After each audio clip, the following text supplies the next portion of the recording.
Hi, I'm Tom. I'm Harry. And you're listening to SNYPCast.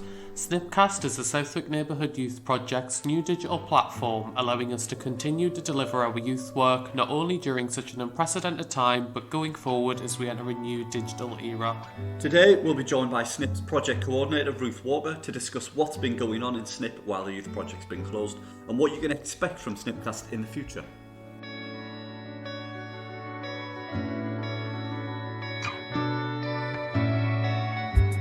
Hi Ruth. Hi Tom. Hi Harry. So, as of recording this, we're 67 days into lockdown. How has COVID-19 affected SNYP and how has the project responded to lockdown? Thanks Tom. It's nice to be given an opportunity to talk about the way that this has affected youth work, particularly in Southwick and the young people that we work with. Initially when it all started, I think things changed so quickly on a daily basis. No one knew what was happening and we did the best we could in terms of giving those important messages to young people of how to stay safe, keeping things sanitised in the youth centre, making sure that young people understood the seriousness of the pandemic and what they could do to help and protect their families and loved ones. So things were changing so quickly, like I said previously, and we had to close our building. And since then, our youth work staff were all furloughed. And that's gave us the opportunity to undertake some volunteering in our community as we weren't able to do our daytime jobs. We decided that our building could be put to use as a community hub where we would work with local partners and Sunderland City Council to support people that were shielded and isolated and vulnerable during the pandemic, those that need help the most.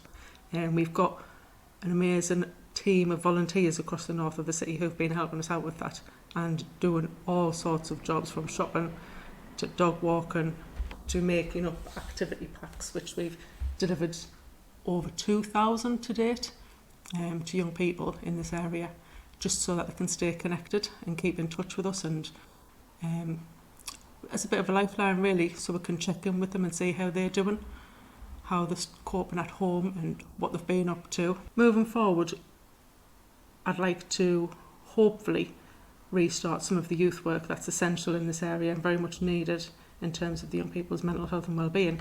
And looking forward to July, I hope that we can have a detached youth work service out and about on the streets, engaging with smaller groups of young people, still putting across those key messages on social distancing and keeping young people safe. And we want to hopefully build on a summer programme where we can give young people the opportunities and experiences that they've been afforded in previous years as part of our normal youth work delivery. We want to keep on doing doorstep visits to those young people that are at home and who maybe are not let out by the parents to come and meet us in parks and open spaces, just so that we can sit on their garden wall or with them in the front yard and have a chat, check in how they're doing, how they're coping. We've also got a WhatsApp group where we keep in touch with 15 young people currently at the moment, and that's open to any young people that want to join that.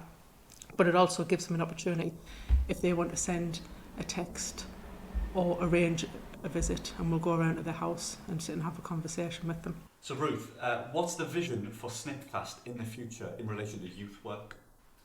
I think this pandemic has gave us plenty of food for thought and allowed us to create some innovative and new ways that we might have to work with young people in the future.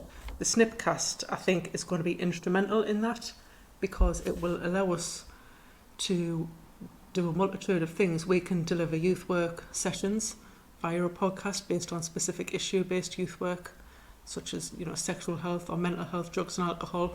We can put it out there, and not only can our usual cohort of young people listen, but it can be worldwide, and I would hope that any young people anywhere that are struggling or need a little bit of advice or guidance in that can pick that up. We hope that these sessions and podcasts will be led by the young people as well, because obviously it is their voice that matters ultimately, and making sure that they're involved will give them some ownership of the project, and they are the future and we want them to carry it forward. Thank you for that, Ruth. Also, how are the young people of Southwick going to be able to access SNYPcast?